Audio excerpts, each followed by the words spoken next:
Me to talk about the Parahelion Project, or do you want to talk about the very beginnings of the Airblade and the ProBlade and Canopy piloting? Okay. Yeah, no, I can hear you. It's funny having that. Yeah. Okay. Yeah, I'm totally relaxed. I think I'll be able to do this. I might need to clear my glasses or something like that. No, I don't need any notes. You're holding them up. I understand that. No worries, Samuel. Yeah, it's been quite the journey for me. I'm well over 40-year veteran of skydiving. If I haven't been jumping, I've definitely been thinking about skydiving on a daily basis. It's been quite the journey, starting off at 1981 at lower light, jumping static line, 4.5 gear, T10. That was a life-changing experience for me, and being an RAF brat and being over in West Germany during the Cold War, I was orientated around Cold War jets. I was an air scout and all that sort of stuff, so there's a lot of aviation influence in me. In fact, at the tender age of 15, I actually attended a static line course in Senelaga as part of a school project, and unfortunately I couldn't make the live skydive because my dad wouldn't sign the release. But it had that sort of indelible effect on your psyche, knowing that you are going to be a skydiver. It's just a matter of when you can afford to do so. And it wasn't until I was about 21 that eventually I made my first jump here in South Australia at lower light, and I've never looked back. And in that time, getting an instructor's rating, competing in CRW and RW, doing some spectacular demos, the Formula One Grand Prix there in Adelaide for several years in a row, and being an integral part of that whole society here in South Australia was a huge thing. And of course, you started to travel. I think it was in 1989, I attended the Bali Boogie. Doing that, I had an opportunity to jump with the Americans, jumping out of C-130s and CASs and stuff like that. And I had a reputation for falling fast in South Australia, and that's why I relegated to Canberra duties.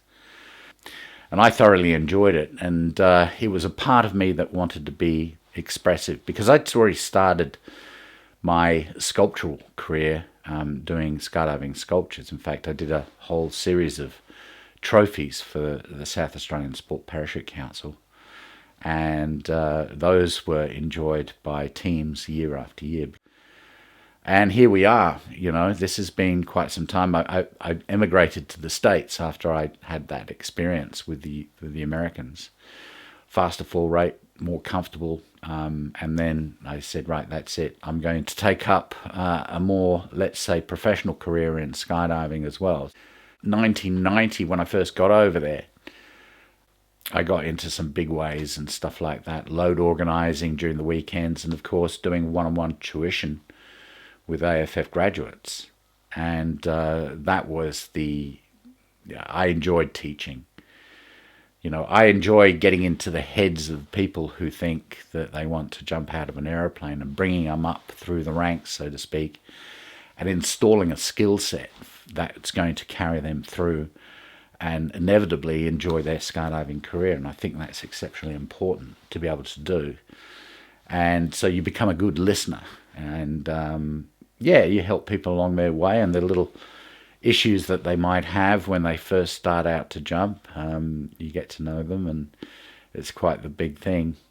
But it wasn't until, of course, I started making kites. Marty, Tilly and I got together, and I had these designs, the nitrous oxide dual line competition kites. These are the high performance sports kites, high aspect ratio, made out of technical sailcloth and carbon rods and all that sort of stuff.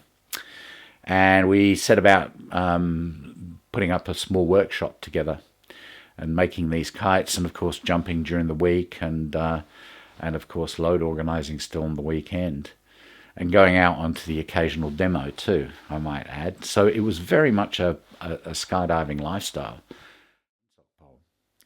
We understand that there's trying conditions out there at Perris, especially during the summer months. And if you have a look out in the landing area, you'll see a whole bunch of steel and concrete windsock poles out there. And they're quite formidable targets if you get, obviously, target fixation. And a gentleman from New Zealand actually hit one day and bong, and hung his canopy up over the top. And, of course, Pat Canasta had to get the big A-frame ladder, the one that they use for the Twin Otters, and put it up against there and climb up and unhook the canopy from the top. But it was a poignant moment because back then we were in that transitional stage for high-performance canopies. I was jumping a Clipper Sprint 194, and to get any performance out of that during a landing profile, of course, this is the virgining days of swoop, so to speak. You would have to produce what they call a pendulum-affected hook turn at the exact height above the ground, because you're trying to get as much energy out of that canopy and direct it at a very specific location. That specific location really means that you intuitively dial in that recovery arc, because there was no return. I think anybody who I mentioned, the hook turn is that you suck all the air out of the canopy while pointing it straight to the ground. Your lines go slack, you're in free fall, and then you're along for the ride. But the end result of this is that the canopy builds up its full potential, and you find yourself turf surfing along the ground, mere inches above the ground, so to speak, and you're turf surfing until the inevitable weight transfer comes when the canopy actually physically gives you up and you start to run it off. And I think getting this particular type of canopy, 190 square feet, it's a big canopy, and to have that intuitive canopy sense was part and parcel of the journey. After all, this wing deployed from the small of your back, and it was up to you as a canopy pilot to be able to use it in the best possible way. And that was a basic education. And one day, the ZP canopies started to come on board. And apparently that was a whole different control technique. Front riser carving turn. If you essentially pick up the center of a Fibonacci spiral and apply that as your trajectory, it's very specifically shaped. And if you, let's say, adapt a front riser input to suit that trajectory, you've got what we call the ultimate trajectory, where you get to exponentially accelerate and gain momentum and have the ability to actually align that trajectory within that gate. And that was the mindset behind the first swooping techniques. It was all about that front riser input. And I saw this on a Sabre as a visiting jumper came over from Florida, and then all of a sudden the team started to show up with these things. I was still happy with the Clipper Sprint. I was still fanging around with that big thing, but it wasn't until I had the opportunity to supply Paramount Pictures with 36 Airblades. Now, these Airblades, like I said, were designed around this poor guy hitting this steel and concrete windsock pole. When you see these high-performance canopies start to appear, and all the teams started to get it, you get to think we need a better wind indicator, something that can be put out in the middle of a landing area. It was constructed in such a way that would provide maximum wind indication in real time, but exactly pose minimum threat. And when I say minimum threat, it was all about the way you designed the Airblade itself.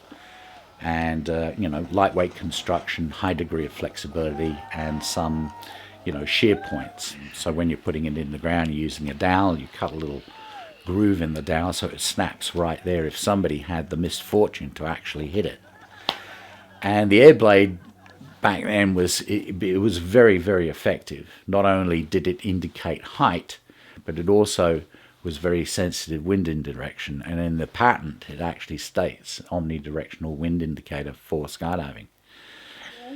The birds fly a lot better than we do. You don't say. I do, but then they've been at it some millions of years. We've got to learn from them if we ever want to fly properly. Faster, always faster. I wanted a ZP canopy. I wanted something from PD. John LeBlanc commissioned me to do 4 appliqué Airblades. And making these Airblades and taking them over there and getting onto the set of Drop Zone, I was watching for the very first time a live production. As you could probably see in the background, you'll see all the Airblades. And John then took me back to DeLand, and he took me around PD, of course, and gave me this Stiletto 150. I couldn't wait to get back home. I couldn't wait, doing a few jumps with the guys at the movie set was becoming less of a priority. My priority was to get back to California as soon as possible and leap onto this thing. And what do you do when you get a high-performance canopy? And in contrast to the Clipper Sprint, it's a massive difference. Okay, now I've got to practice a front riser technique. This is going to be interesting. Now, I'm a toolmaker by trade, and my training told me that what you've got to do to be able to do this effectively, and cost effectively, of course, is to develop a set of tools that actively measures your performance. And when we're talking about performance, we're talking about shaping a trajectory and trying to cover as much distance along the ground as possible. Because what you wanted to dial in is being able to utilize everything that Stiletto 150 could produce. Being an elliptical wing, and for me it paralleled that of the Spitfire, the World War II fighter, iconic British fighter, has that elliptical wing as well. So I had preconceived expectations for that Stiletto 150 being an RF brat. And, you look at this particular wing and you go, right, front riser, 90 degrees, normal approach height, and do it gently, because the whole idea is that you're going to predict your landing, you're going to expect a lot higher speed. And I thought, well, to do this effectively, I'm going to give myself a target to work with.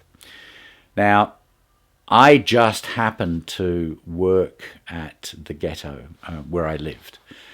Had a small studio there where I was producing kites at the time, and this is where I produced one of the first Airblades, of course. The first thing that I did when I got back from Florida was to construct a couple of checkered Airblades. And the reason why I wanted checkered Airblades is because I wanted to know what height I was going through this imaginary plane of intersection, if you will. And this is essentially the gate. When you set up an Airblade, two Airblades, you create the IPI, very much like the trees that people were starting to swoop through. Because, at the time, canopy parting, or swooping rather, was getting quite the nasty little reputation. People were experimenting with it, still getting used to it, transitioning from F111 to ZP, and people were making mistakes, and then all of a sudden you noticed a high incident reports coming up in the magazines. Perfectly good canopy, made a swoop approach and screwed it up, and bang, that's it, another injury.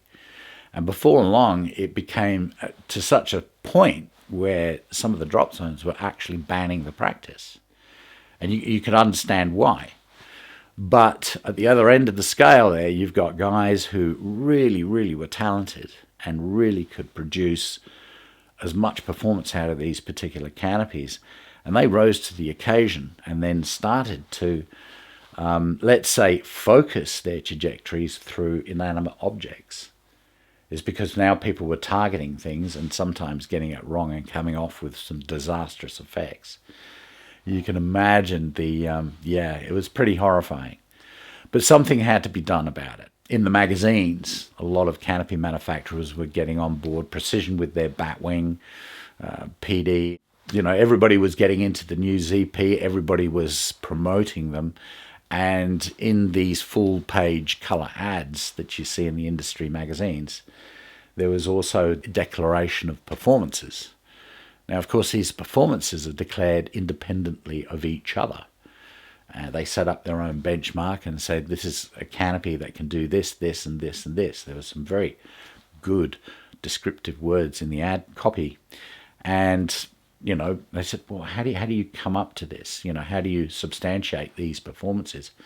Shouldn't we actually put a benchmark together that irrefutably proves this? That was my absolute intention, knowing full well what I was doing back at the Ghetto is I set up 2 simple gates. And the whole idea was to tune in your technique in guiding this canopy and accelerating it. And starting off with a 90-degree turn, going off with a 180-degree turn, then eventually it went up to a 270-degree turn where I could literally dial this particular canopy in and then focus it through a gate. The whole premise behind this was to accurately align your trajectory with the top of the IPI, the imaginary plane of intersection, the line drawn across the top with the 2 Airblades. And that was the accuracy. And of course, you know, if you got up over the top, you got a big goose egg. The whole idea was to fly a precision recovery arc and engage it to the very top, because you knew once you did that, you were engaging your trajectory as part of the measurement process as earlier on as possible. So you had the added speed, and of course you had the added ground clearance to cover the greater distance. And if you can imagine having another gate at the other end, and this is where I was putting the gate where I actually touched down. So I dialed this in. And what I noticed was the finish gate was getting further and further and further and further apart until eventually one day, it must have been a tiny bit of a downwind component, but I shot across West Mapes Road. And anybody's familiar with the No Star Trailer Park, it's a big white building where my studio was. And zipping past that, and thank God there was no cars coming the way, because I was going to get taken out. So I needed more room. And where was I going to get more room? Well, out the back lot of across the runway at the landing area at Perris. Here was a set of blades pegged out on the hard dirt. There was 8 gates or 16 blades altogether. And I pegged it out there on a regular basis. Anytime that I was jumping out there, the course would be out there. And what a better way to finish off a skydive than to come off the top and swoop this thing, you know? And we were continually dialing in our expertise, so to speak. We were getting that intuitive canopy sense, and we were constricting it in such a way that it emulated the ditch there at the land. And I think everybody is familiar with that big V ditch that was there, that pilots were gravitating towards this ditch. Now the ditch itself was such a dimension that it would actually swallow up not only the canopy pilot right down the bottom, but also the canopy itself. And of course, you know, it's got shrubs and trees and all that sort of stuff. Not only did you have to do that, but you had to negotiate all the obstacles in the bottom. And, you know, people did hurt themselves. And that sort of targeting became quite controversial, as did all the others as well. People swooping between trees, gate posts, cars, caravans. World Freefall Convention, I saw a horrifying crash when a guy actually went through the side of a caravan. And here we are, you know, getting good at it and trying to build some sort of a focus where it can be a lot safer for us to be able to do. Now, for my part, the Airblades were an integral part of that journey to initiate a competition. Here I'd actually taken and developed the portable ditch out there at the landing area at Perris, keeping it a low-key situation and letting guys acclimatize to literally focusing their trajectory. You know, I mean, usually it was freestyle and all that sort of stuff at the general landing area, but now they had something to focus it on, and this is where it directly relates to demonstrating your expertise. So I wanted to build more gates because not only did I want to go in a straight line, but we were also doing carving landings as well. And this is something that you do during certain parts of the season there at Perris, you know, with the prevailing winds coming up, the Santa Anas sometimes.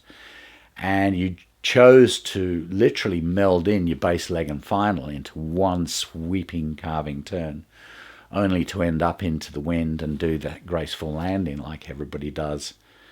And that was the whole premise about it, but it was the scale of that carving turn that I wanted to actually measure. And what better way to do that, of course, was to build a course that matches that very familiar curve for me. When you sort of map this course out, you're actually mapping it to the general wing loading and, of course, the dimension of a normal carving landing. And that's exactly what we did. You know, you just put the gate up perpendicular to the wind line. You go shoot that half a dozen times. Remember, you're carving up into the wind. You know, the blades are showing straight across, so to speak. You're intersecting that imaginary plane high up on your trajectory so you can get the line and length of what you're being able to do. And then once the competition course got put up, you know, you're well practiced in getting the highest trajectory going through. And this is the interesting thing about developing this benchmark to measure a performance, is that, of course, it's all about using the same mechanics, but aligning those mechanics specifically to that gate. So like I said, you intersect the very top. And of course, the strategy behind this whole thing in a competition environment, of course, was to get that trajectory up high so it allows you to cut across the apex and onto the finish gate, which was pointing straight into the wind. And then thereby you get your quickest time. However, if you came in too early, you'd be going in low into the course. Your recovery arc will be engaging the course a lot later. Initially, you'd be going a lot slower as well. But the added thing about that, the added adventure behind that, is that you had to strategically put yourself in a very specific outside line, because you knew as you were going to bank your canopy was going to come over and start to hit the inside edge. And this is one of the few competition courses, or the courses that we continually put out there. We were quite content doing these carving turns and ending up into the wind. So that was a very specific staple for me to think about the competition itself. It all forms this so-called portable ditch, very much like the ditch at DeLand. But this time, if you made a mistake, you just go busting on out the side.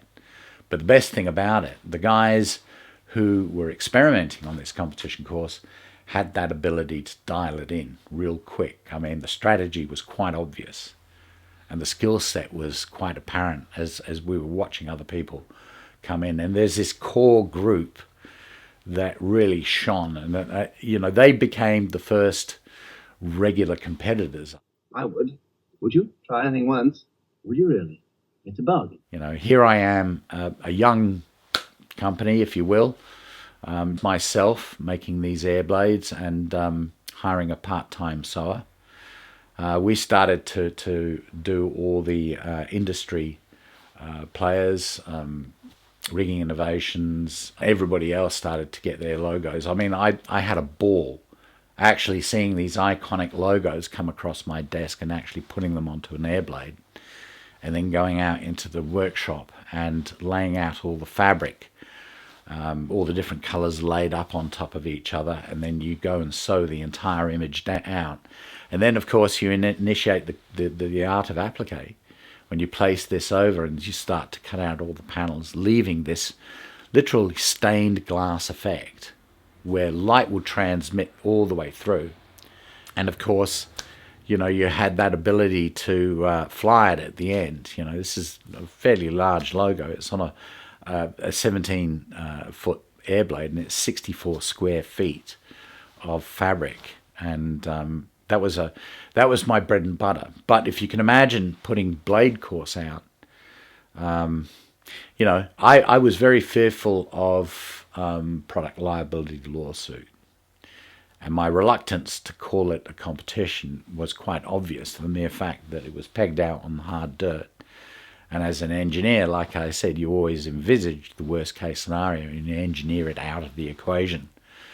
And the only option that I had at the time was, no, this isn't a competition. No, yes, you can do it, but it's on your own head, and I'm going to take no responsibility for it. And like I said before, this course out the back lots of Perris was literally like moth to a candle. Mind you, I set it out at the back, so it was a bit of a walk back, and I instructed Bad Spot to don't pick us up. But now and again, he'd come out and pick me up, you know. But the thing was, is that you walk back from the course and you think about what you just did. And also you think about the ways of improving it as well, and then get on the next load and go do it again. And that's essentially how it all started out. And like I said, we settled on the carving course. And, you know, my quandary was I needed a bigger thing of water underneath. And that, you know, being out in a semi-arid desert, the only thing we had was a very small swoop pond that the flyboys had put in. And but the thing is when you design a measuring tool to confirm that, how safe has it got to be? And this is where, of course, I mandated water underneath the competition course, because in effect you have to make that allowance for that worst case scenario. And yeah, what horrified me is anybody bouncing off the hard Perris dirt. It's just nasty. So I didn't want to do that. So I didn't run a competition for quite a while, and I had the basic rules inside my head, and it wasn't until BJ Worth showed up. Now, BJ was doing some stunts. Everybody knows BJ for the world team, and of course he's a stunt double for James Bond and all that sort of stuff. And he was down doing a commercial in San Diego, and he was getting fitted for an IMAX camera in Square One. And he came in and he saw this blade course across the runway out the back lots and all that, and he started making inquiries. We ended up having lunch together, and he said, you know, he saw that, and he immediately said he understood why it wasn't called a competition. He understood that, you know, because the safety protocols weren't there. But what he suggested was that we take that entire blade course and put it on a double black diamond ski slope, you know. And what he said was, we've got the snow there, it's soft, we've got the angle there, and we have that ability to actually extend the swoop. And he wasn't a swooper at all, but he had this experience which he sort of relayed to me, where he was doing a stunt on a mountainside on a glacier, and he actually stuffed up the landing and found himself facing down the glacier, down the mountainside, and he flew all the way down to the bottom just to find a landing where he could land, where people can come and pick him up, and he ended up all the way down the bottom. Now, having that experience and seeing the blade course and understanding my concerns about, you know, conservatism and all that sort of stuff, he said, if we can make it into a competition, would putting it on a double black diamond ski slope help you in that way? And I said, yes, it would alleviate my concerns, of course. And the rest is history. You know, we ended up at Snowbird, Utah, doing a test while BJ was over in Switzerland doing a James Bond stunt double. And we got a bunch of guys together, John LeBlanc, Rick Stapau, myself, and there was a few others involved as well. And we did some tests. We did some tests on a very, very steep Chips Face, which is directly across from the hotel, which in fact was too steep. Found ourselves drawing away from it. So he went searching for a decent, longer slope, so to speak, that wasn't so on such an angle. And we found one.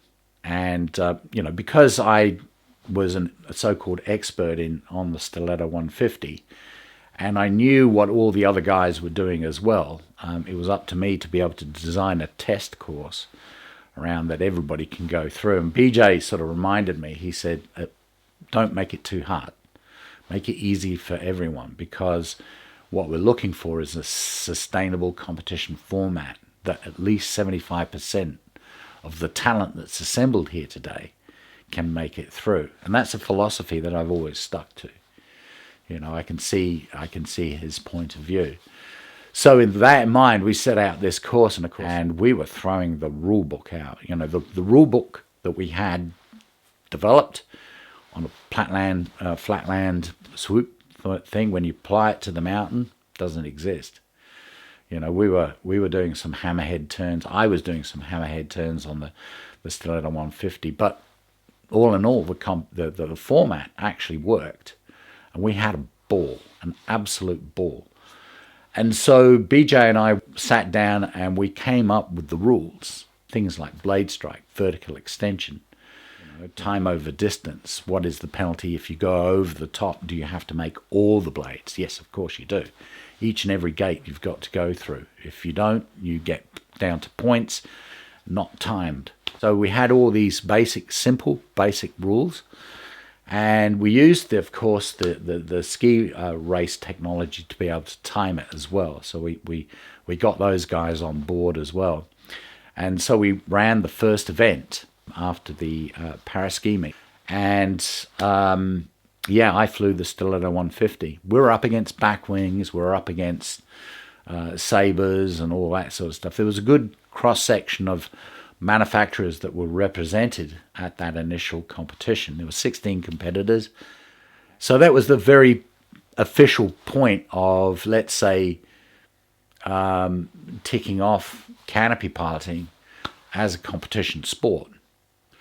Here we are, we've got the benchmark, and BJ really sort of lapped it up. And we're immediately thinking about doing a run from Squaw Valley, and did a run there as well the following year. And then we ended up in Whitefish, Montana.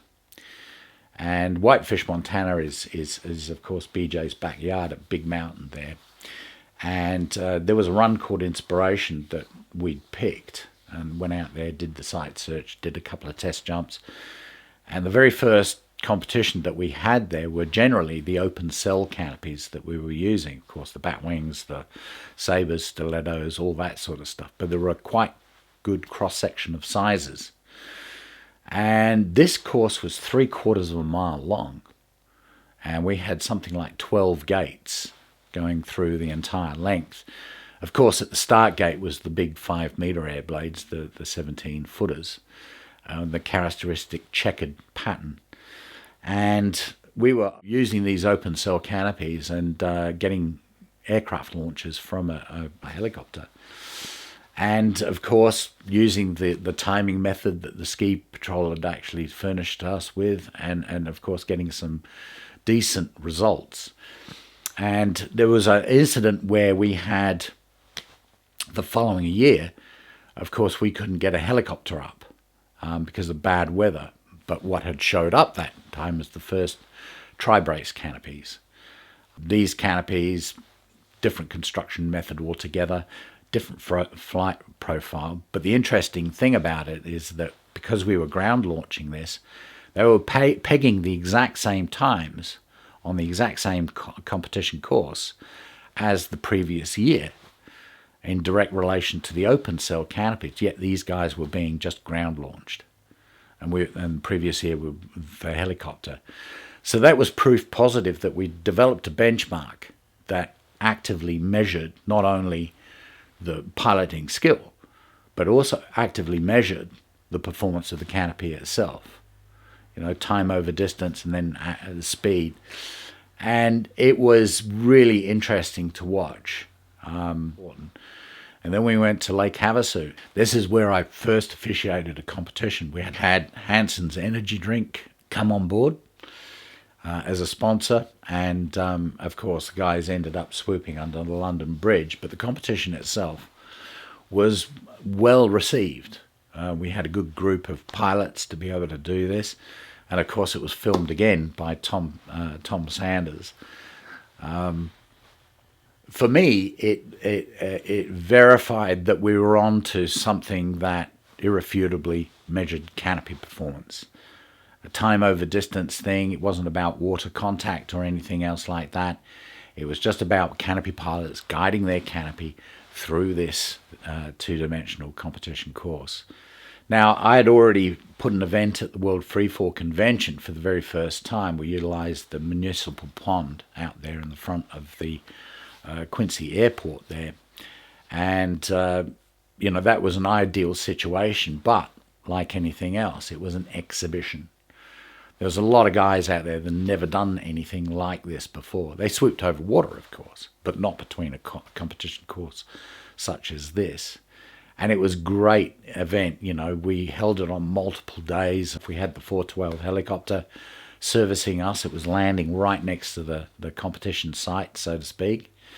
And it was a great venue for people to assemble around the peripheral and watch.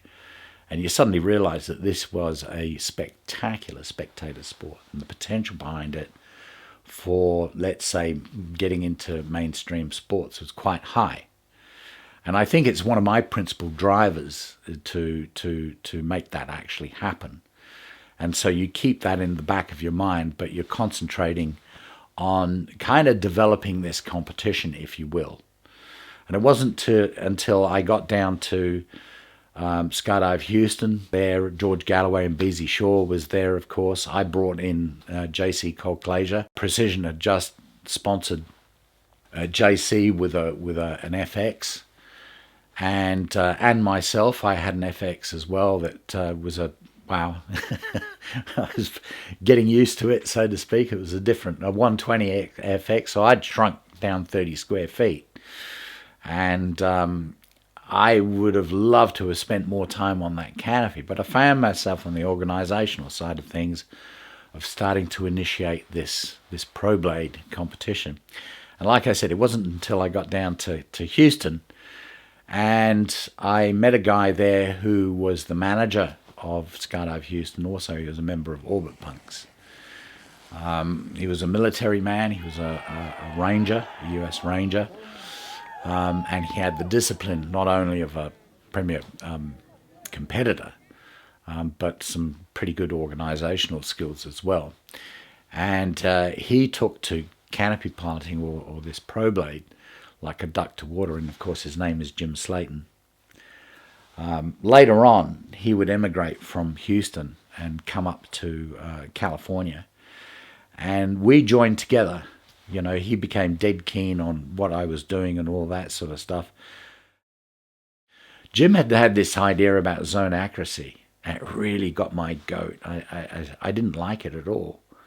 Zone accuracy, what are you talking about? You were stalling a canopy out onto a predetermined... No. It's just a target right there on the bank, and you have to hit it on the way through. And I said, why are you thinking about traditional accuracy when we're dealing with speed here? That's like telling a Formula One racing car driver to stop on the stop line. I mean, that's part of the competition. How right is that? And to my mind, it was a complete contradiction of what we were attempting to do. How do you bring in zone accuracy? You know, it doesn't make any sense. We want people to fly, not stop. So that was a bone of contention with me, and I disagreed with zone accuracy. Everything else was great. See how they wheel and bank and glide? Perfect. And all in one. Wings, body, tail, all in one.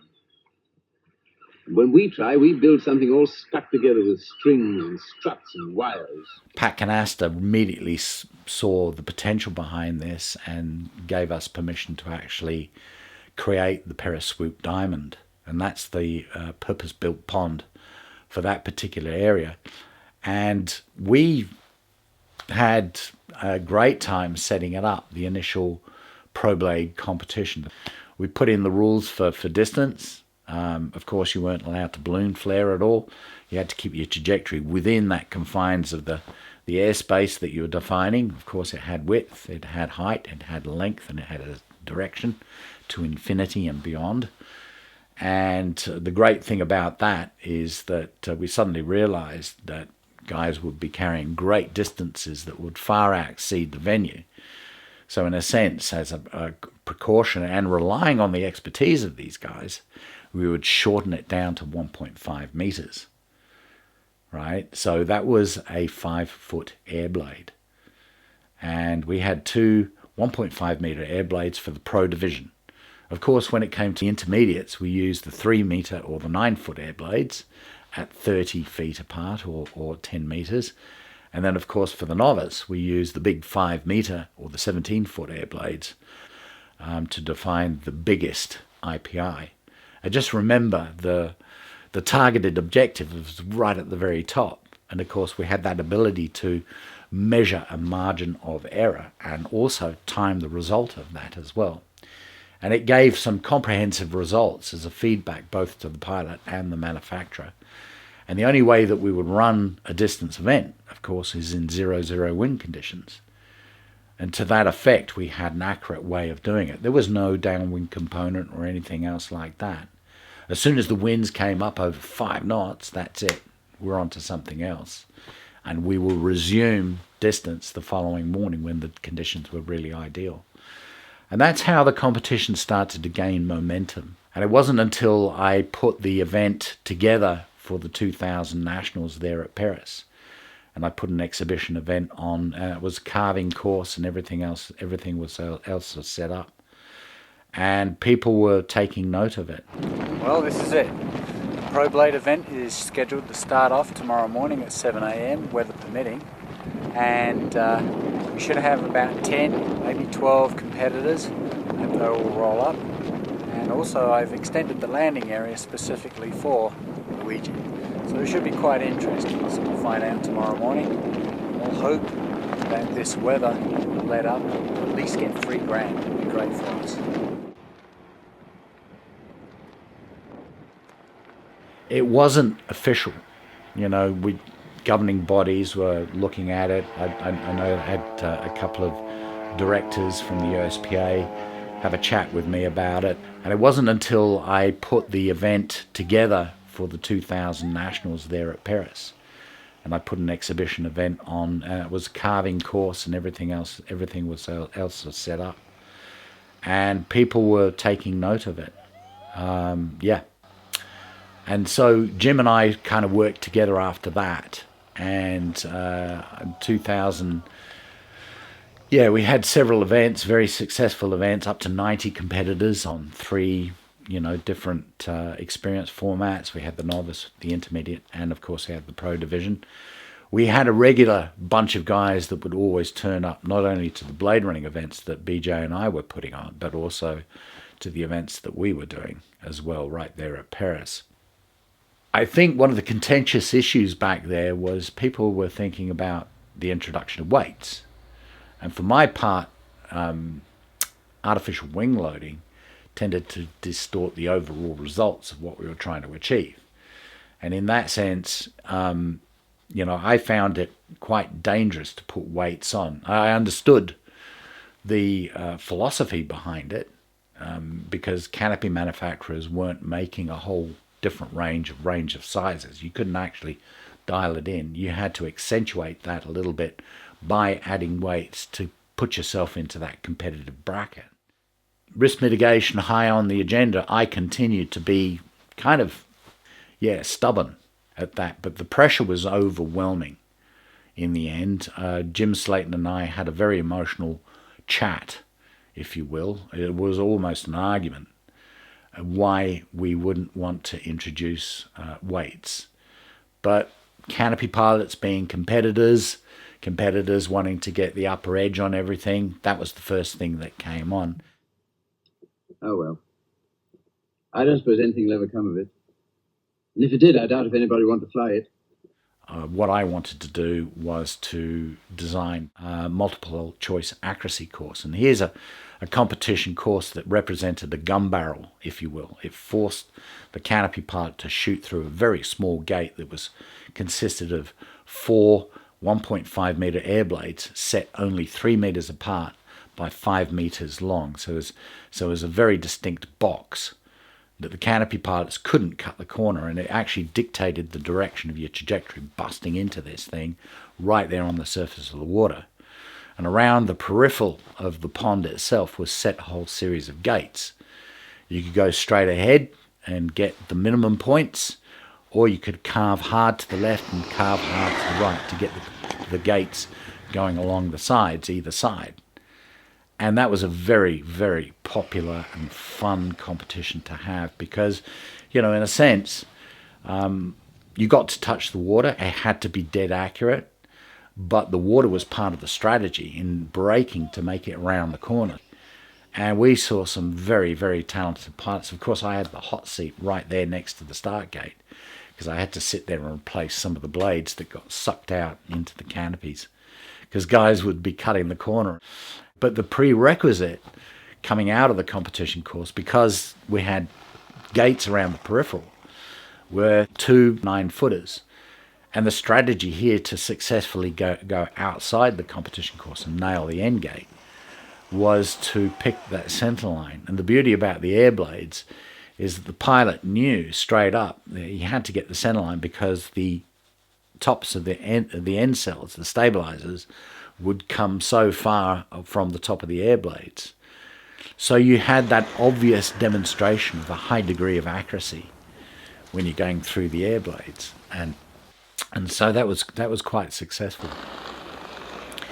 I don't think that competition course has been replicated since Perris, but it is one that would get the current competition really thinking about regulating wing loading and all that sort of stuff, because here's a competition that actually dictated the wing loading, and we settled on the largest wing loading back then was 2.0. 1.8 was the average, 1.7.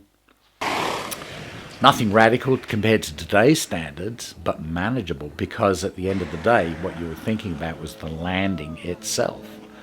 How does the canopy actually perform a weight transfer for the canopy pilot? In this case, the majority of the pilots were all running it out, sliding it out, running it out, and you saw lots of different landing styles, but essentially they all remained on their feet. Now you compare that to today, and you can't help think something has gone drastically wrong. And it's just down to the nature of the competition and how it dictates developing the performance of today's canopies. Red Bull put $250,000 down, and we ran this event. We got 20 odd competitors involved. Very challenging. Some of the wind conditions. Practice went like a breeze. Everybody got down into it and had a lot of fun. But we couldn't complete the competition because of the conditions. Go, Still, he's making all the gates, and it's still smooth up there. This is a good sign. We're at least going to finish off round 1, that's for sure. Oops. Okay, right there, you see him hit the blade, that's -1 point. But he's working it pretty hard. He's making it as a speed race. He's doing great all the way through the finish Very line. interesting. There's some elements to that whole competition that actually relayed the stark differences between 2 separate types of canopy. We were running precision chaos canopies relative to the new velocity canopies. And it was interesting, we had this incident where we had turbulence at the top end of the course. The velocities were just cutting right the way through it. Chaoses came through and the canopy just collapsed. And this was going moments after the velocity came through. And then straight after this little collapse, it was like a little bit of turbulence. Another velocity came in straight in after it and cut right through it. And that told me that there's a bit of a trim problem with the chaos from precision. We don't really know that just yet, but the look of it was fairly obvious. It wasn't the turbulence that collapsed the canopy. A couple of gates, all he's got to do is stay low. Looks like he's muscling it pretty well. I haven't seen any blade strikes. It looks like he's making all the gates. Doing exactly what you need to do. Body's right on top of the tip of the blades. And then he is making it look easy. This is smooth. This is real smooth. And this is a big guy, I'm telling you. Look down at the bottom. All the way. So you can see competition like this actually bringing out and exposing performances. We were all about irrefutably measuring it.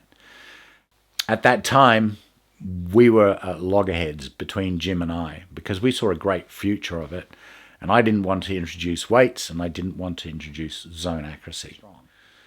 And I said, look, I can't do this because it's going to actually physically put the canopy pilot at risk.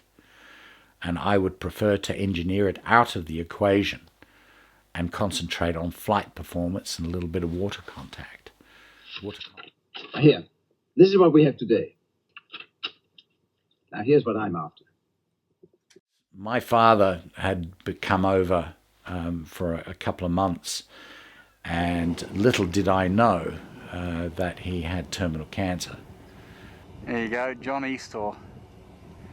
He's driving the big old Humvee that we just pulled out of the mud just a while ago.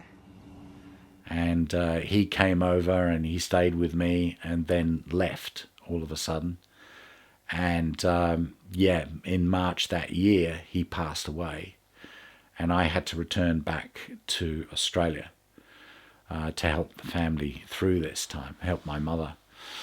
Jim Slaton took up the reins. He went through with this canopy piloting challenge.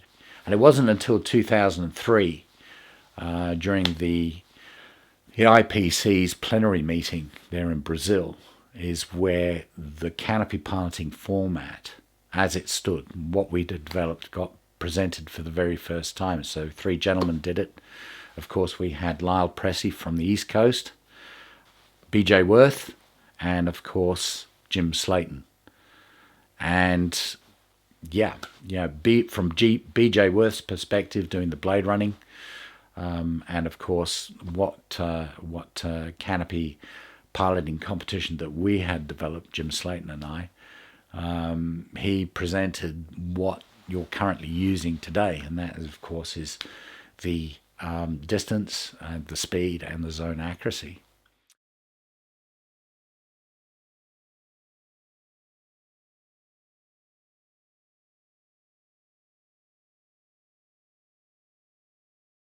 The Penrith, the Simply Skydive Pro Blade meet.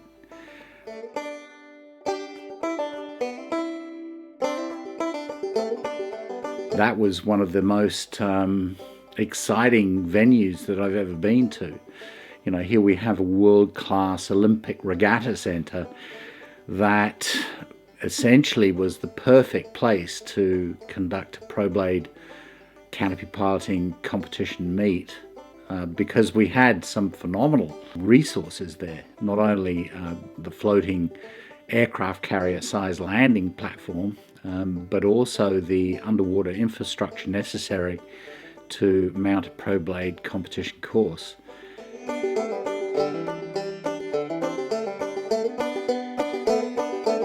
It was a lot of fun getting on board with Simply Skydive. And of course, Pauline Richards was my PR agent, Leanne Knowles as well. It was a great team.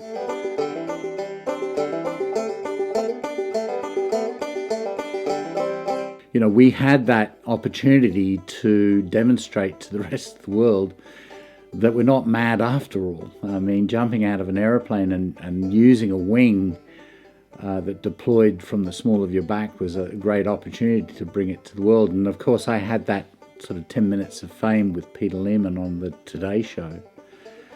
But in the back of my mind, you know, it's always been about presenting canopy piloting or performance parachuting, for want of a better title, to the mainstream sporting entertainment arena.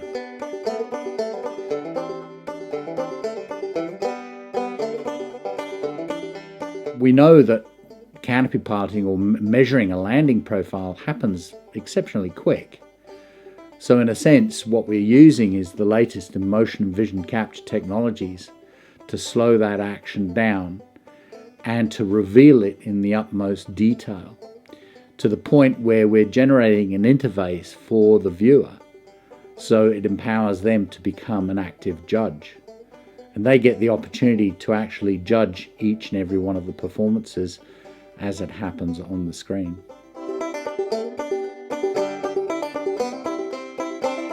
This is where we turn the entire canopy piloting on its head and adapt it for television. Well, what I've conceived is something entirely different. Something without struts and wires at all. Is one ultimate frontier that we have yet to tackle, and that is taking what we have learnt on the ground, on the ski slope, and putting it in mid-air.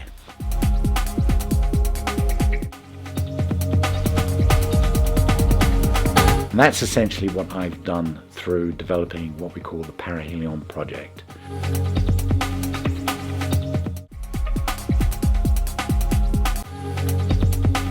You know, for the Parahelion project itself, it comes into a three-tiered format.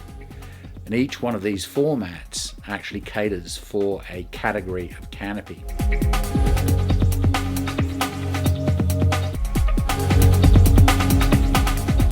So the first one, of course, is Parahelion Chase, which actually revolves around a canopy that is typically purchased straight off of AFF. This is your first canopy. Because it's an open cell canopy, because it's of a particular size, then Parahelion Chase gives you the opportunity to understand that canopy in its maneuverability.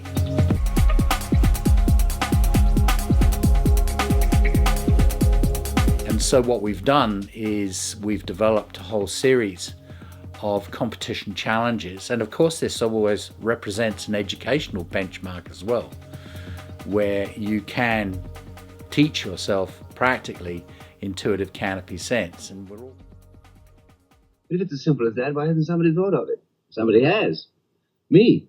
And then of course we've got the mid-range canopies, and so we're presenting Parahelion Triple Track, where we get to deploy 3 helions on a horizontal benchmark.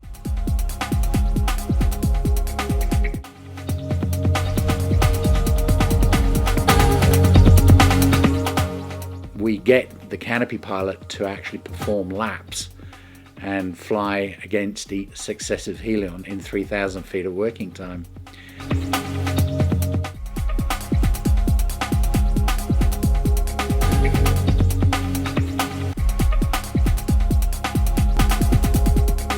And these canopies have a high degree of maneuverability.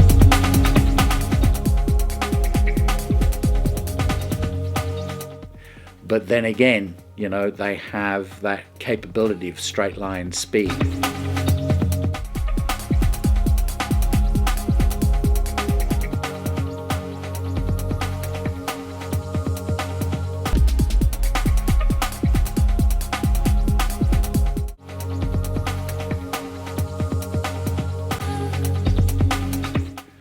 And so what we've done is formulated this series of challenges based upon the performance parameters that these canopies actually represent.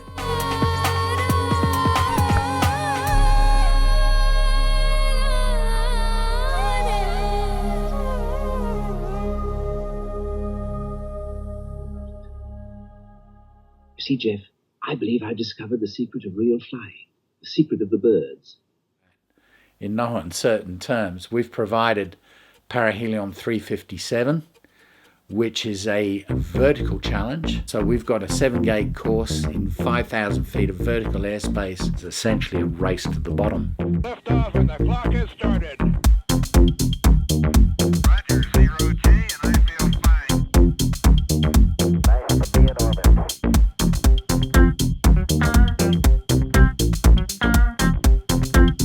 So when you're talking about the new hyper-canopies in combination with the mutant harness, we can actually see what this new combination can actually perform like.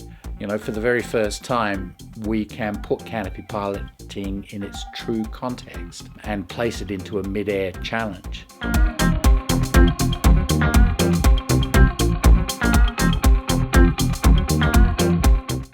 Where we literally accelerate on gate after gate.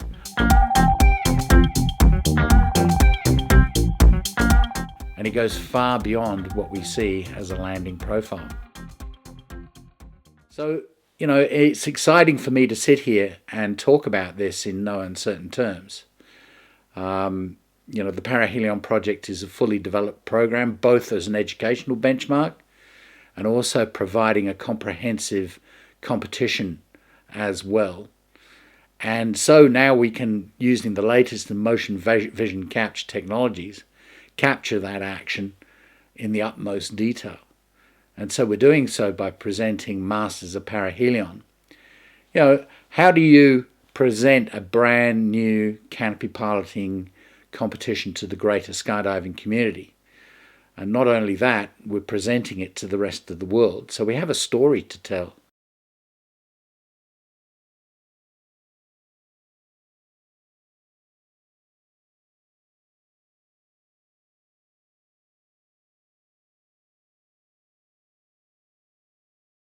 The small of a back. After all, speed and accuracy, race against gravity and time, is essentially the backbone of what we're dealing with now.